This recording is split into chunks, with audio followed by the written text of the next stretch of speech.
As Ukraine continues to fight a brutal war with Russia, a different kind of battle is unfolding on the home front, one that is shaking public trust and stirring massive discontent. Once hailed as a reformist and democratic leader, President Volodymyr Zelensky is now facing growing accusations of authoritarianism and deepening corruption from his own people. The irony is stark. Just as U.S. President Donald Trump renews American military support for Zelensky's fight against Russia, Ukrainians are taking to the streets to protest what they perceive as a dangerous shift in their domestic governance. The battle for Ukraine's sovereignty now seems to be mirrored by a domestic battle for its democratic soul. A historic protest in the night of July 22, 2025, the streets of Kyiv witnessed the first major anti-government protest since the war began more than 3 years ago. Thousands of young Ukrainians, waving national flags and holding placards demanding accountability,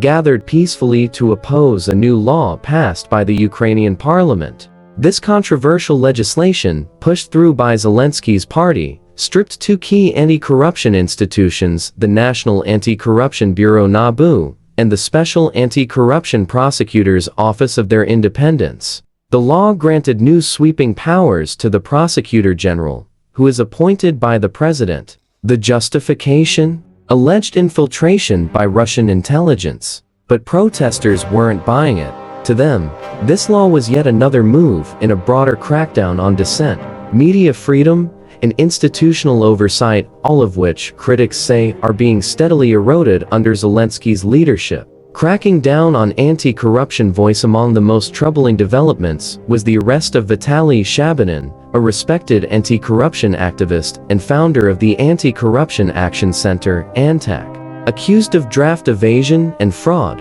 Shabanin had recently exposed inflated military procurement deals and was a vocal opponent of a proposed law that would exempt defense contractors from criminal liability. His arrest sent shockwaves through Ukrainian civil society. It symbolized, for many, a targeted campaign to silence activists who challenged the government's wartime conduct, especially its management of public funds and war logistics. Another flashpoint has been the reported attempt by Zelensky to remove Major General Kirill Budanov, the head of Ukraine's military intelligence. Budanov, a highly respected figure, is seen by many as a rising leader who could pose a political threat to Zelensky. This move echoes the earlier ousting of General Valery Zaluzhny, Ukraine's former commander-in-chief, who was eventually sent abroad as ambassador after tensions with Zelensky became public.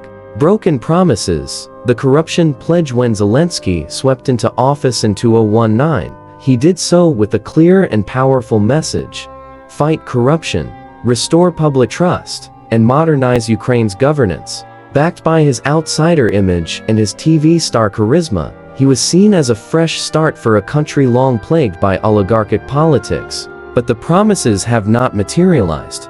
Instead, multiple reports suggest that corruption has become even more entrenched. Ukraine scored 35 out of 100 on Transparency International's 2024 Corruption Perceptions Index, ranking 105th out of 180 countries. Only Russia 154, Belarus 114, and Bosnia and Herzegovina 114 scored worse in Europe.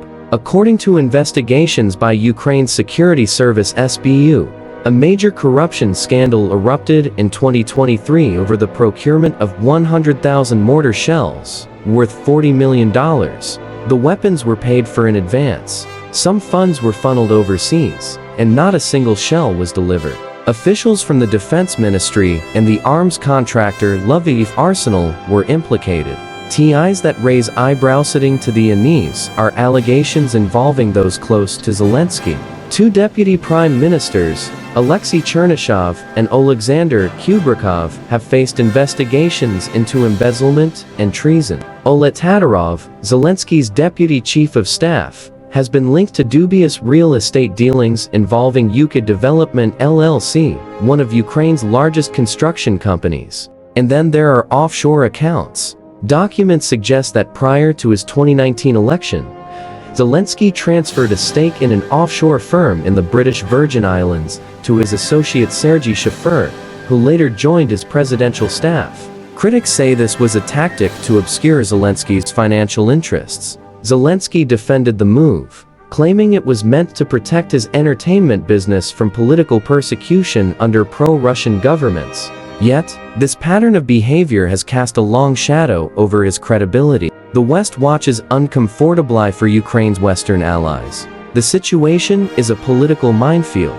The US and European Union continue to provide military and economic assistance to Kyiv, but they do so while facing growing questions from their own publics about how the aid is being used and whether it is supporting a government that is losing its in the halls of Brussels and Washington. Officials now acknowledge what civil society in Ukraine has been warning about for months, that Zelensky may be using the war as a shield to consolidate power, sideline rivals, and control narratives.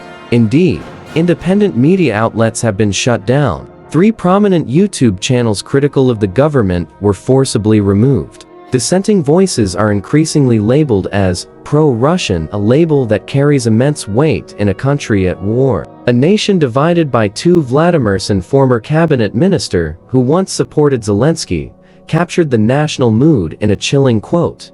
Ukraine has 2 enemies. 2 Volodymyrs, Zelensky and Putin. Putin is destroying Ukraine from the outside. Zelensky is destroying it from within, by killing morale, silencing critics, and eroding our will to fight. This sentiment, once fringe, is now shared by a growing segment of Ukraine's urban, educated, and politically active population. They do not advocate surrender to Russia. Rather, they demand transparency, accountability, and democratic integrity, especially during wartime. According to recent polling, 70% of Ukrainians believe their leaders are using the war to enrich themselves.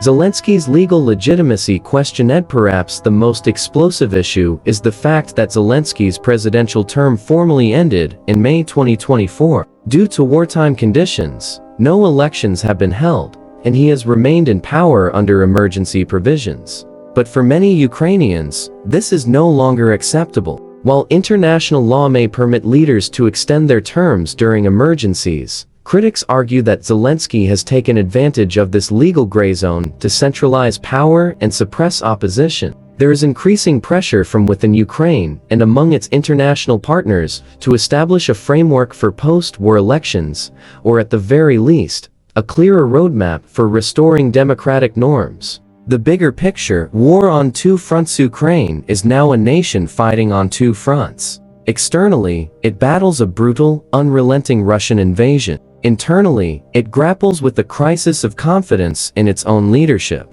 The cost of war has been immense in lives, in livelihoods, and in trust. Zelensky's supporters argue that these criticisms are part of a Russian disinformation campaign aimed at destabilizing the country.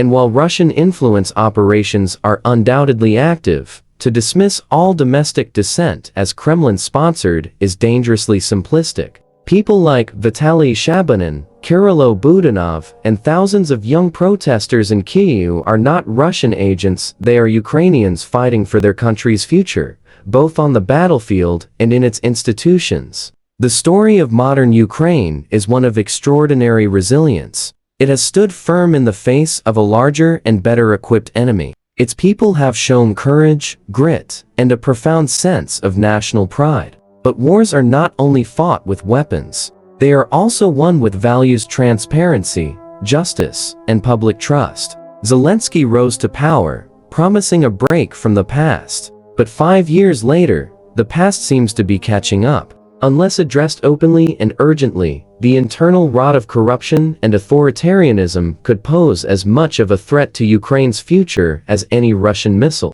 Ukraine deserves victory not just over Putin's Russia, but over the forces of secrecy, suppression, and institutional decay within its own borders. The world watches, and so do Ukrainians.